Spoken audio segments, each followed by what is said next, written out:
한 주간 주요 뉴스를 분석해드리는 뉴스앤 이슈. 오늘도 부산시의회 서지원 의원, 이준우 의원 두 분 함께하십니다. 어서 오시죠. 네, 반갑습니다. 네네. 요즘 길거리마다 각 정당에서 내건 현수막들 보셨을 겁니다. 현수막 개수도 지나치게 많지만 대부분이 정당 간 상호비방 일색입니다. 눈살 찌푸리게 하는 문구들로 현수막 공해라는 지적까지 나오고 있는데 내년 총선을 앞두고 그 정도가 더 심해질 것 같습니다.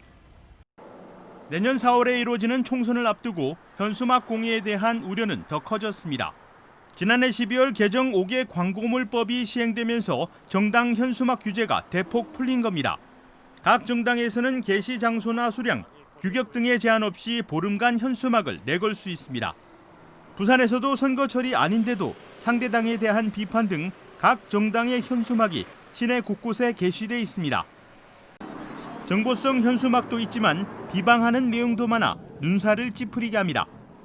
너무 서로 상호 간에 비방만 한다면 그거는 좋지 않다고 피로가 느낄 수 있다고 생각합니다. 이런 가운데 정의당 부산시당이 참신한 시도를 선언하고 나섰습니다. 정책은 무엇인지, 공약은 무엇인지에 대한 현수막만 게시하겠다는 것으로 대의원 대회를 통해 방침이 확정됐습니다.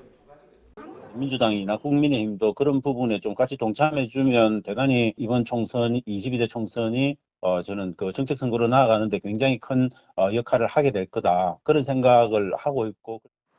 한편 인천에서는 무분별하게 내걸리는 정당 현수막을 규제하기 위해 현수막을 지정 게시대에만 게시하게 하고 그 개수를 국회의원 선거구별 4개 이하로 제한하는 조례를 공포했습니다. 올해 들어서 정당들 특히 국민의힘하고 민주당의 현수막 공해가 좀 심해졌다. 이런 지적이 있습니다. 어떻게 보십니까? 개정안을 발의를 했을 때는 이 정당의 자유로운 활동과 이 민주주의를 위해서 발의는 됐습니다만 어떠한 법안이라도 그렇듯이 시민들의 민원은 발생할 수가 있는 부분입니다. 그러니까 그렇다면 우리는 이 시민의 민원에 얼마나 귀를 기울이고 이제 적용을 하느냐가 중요할 텐데요. 뭐 환경적인 부분도 문제가 될 수 있고 또 이제 시각적인 공해와 또 그렇죠. 안전에 대한 문제도 제기가 되고 있습니다.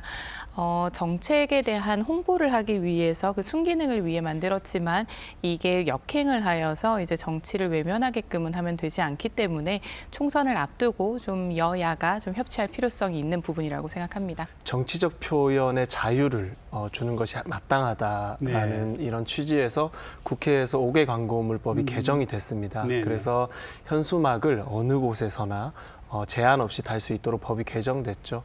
그런데 우리가 아주 좋은 효과를 보려고 했었던 정치적 표현의 자유는 온데간데 없어졌습니다. 온통 상대 정당에 대한 비난과 비판만 일삼는 현수막이 많이 등장을 했어요. 서울시 같은 경우는 무려 5만 장이 넘는 현수막이 지금 반년 정도 개첩이 된 상태라고 합니다. 정말 심각한 상황이죠. 저 또한 정치인의 한 사람으로서 이 상대 정당에 대해서 불만도 많고 또 마음에 들지 않는 점도 많지만 시민들께 그것을 강요하는 것은 좀 정치적 표현의 자유를 넘어서 방임인 것 같아요. 근데 지난달에 새로운 가이드라인이 나왔죠. 내용을 좀 알고 싶습니다. 부산 같은 경우는 이 개정안이 발현되기 전 같은 경우는 정당 관련 현수막에서 511건의 민원이 있었는데 이 개정안이 발의가 되고 난 다음부터는 1269건으로 2.5배 가까이 그 3개월 사이 늘었습니다. 그 정도로 정당 현수막에 대해서 피로감을 느끼는 시민들이 많다라는 부분입니다. 그렇다면 이제는 조금 더 그 가이드라인을 넘어서서 조례로도 명시를 할 수 있게끔 상위법 개정이 좀 필요한 부분입니다. 이제 새로 우리가 이렇게 제시된 가이드를 살펴보면 장애인 구역, 그리고 노인보호구역, 어린이보호구역에는 현수막을 달 수가 없도록 했고 또 운전자의 시야를 방해하지 않도록 2m 이상으로만 현수막을 달 수 있도록 이렇게 새로운 가이드가 제시가 됐습니다. 하지만 실효성은 없을 것 같아요. 이 가이드를 자세히 살펴보면 안전에 초점을 두고 있습니다. 그런데 이 사태의 핵심은 안전보다는 국민들께서 안 그래도 정치 갈등에 지쳐 있는데 또 현수막을 통해서 아침에 기분 상쾌한 기분으로 출근을 하는데 출근 중에 또 양 정당이 싸우는 그것도 인신공격 수준의 비판과 비난을 하는 이 모습이 싫으신 거거든요. 그래서 저는 조금 더 우리가 원론적으로 접근해서 상대 정당을 비판하고 비난하는 것은 제어하고 그리고 정책 홍보는 가능하도록 하는 이런 상위법 개정이 좀 있어야 될 것 같다라고 봅니다. 우리 부산시 의회에서라도 먼저 양당이 좀 어떤 좋은 합의, 예를 들면은 뭐 문구의 내용을 지나친 건 쓰지 말자. 그리고 또 안전하게 하자, 개수도 좀 줄이자, 이런 합의를 하는 거는 힘든가요? 부산 같은 경우는 지난 BIE 시찰단이 방문을 했을 때를 좀 떠올려 보시면 좋을 것 같습니다. 네네. 부산을 3박 4일간 정도 맞아요, 시찰단이 맞아요. 방문을 했을 때 기억납니다. 모든 정당이 엑스포 응원에 대한 현수막으로 통일을 했었거든요. 그만큼 시가 조금 적극적으로 나서서 양 정당과 소통을 한다면 충분히 협치가 가능한 부분입니다. 하지만 아직까지 그런 시도가 있지는 않았고 이에 대한 논의가 지금부터 이루어진다면 긍정적일 것 같습니다.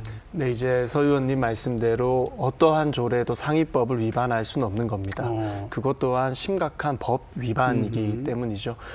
인천 같은 경우에는 이제 한 지역구당 네. 현수막을 4개 이상 달지 못하게 하는 조례를 만들었잖아요. 하지만 행안부에서 곧바로 제어가 들어왔습니다. 상위법 위반이라는 거죠. 네네. 그래서 우리 부산 같은 경우도 어떤 조례를 만들어도 사실은 실효성이 없습니다. 그렇기 때문에 국회 차원에서 5개 광고물법을 하루빨리 네. 좀 손봐 주시는 것이 가장 중요할 것이고요. 부산 차원에서는 여야가 합의해서 우리가 좀 자체적으로 건전한 문화를 만들어 가서 시민들께 좀 좋은 정치의 모습을 보여드리는 게 필요하다.